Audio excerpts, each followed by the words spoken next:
प्यार करके हमारा से चला गेला ही ससुरहरिया, तोरा बिना कैसे हम रहबोगे जान। प्यार करके हमारा से चला गेला ही ससुरहरिया, तोरा बिना कैसे हम रहबोगे जान। तोहरे ही याद में घुट घुट के जिया रोवही और रतिया फूट फूट के गे जान जान गे। तोहरे ही याद में घुट घुट के जिया रोवही और रतिया फूट फूट के गे जान।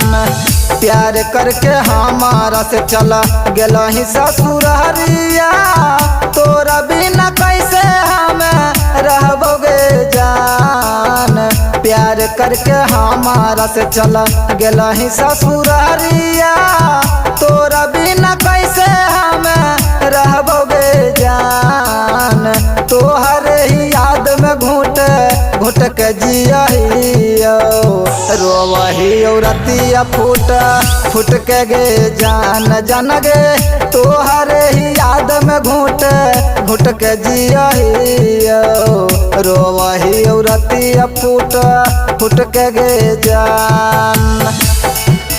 डीजे विकास मटियार कला सीतामढ़ी।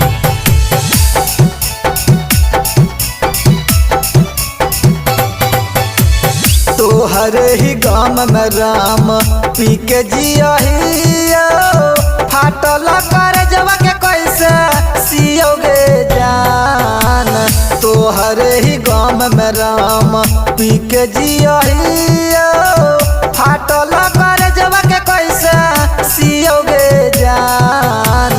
तोहरे ही याद में घुट घुट के जिया रोवही और रतिया फूट फूट के गे जान जान गे।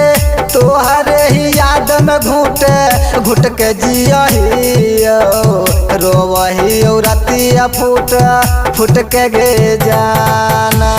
तोहरे ही गाम में राम पी के जिया फाटल कर जवा के कैसे सियोगे जान। तोहरे ही गाम में राम पी के जिया फाटल कर जवा के कैसे सियोगे जान। तोहरे ही याद में घुट घुट के जिया रोवही और रतिया फूट फूट के गे जान जान गे।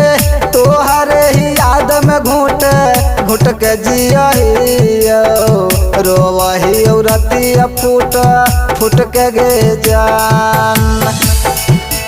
डीजे विकास मटियार कला सीतामढ़ी।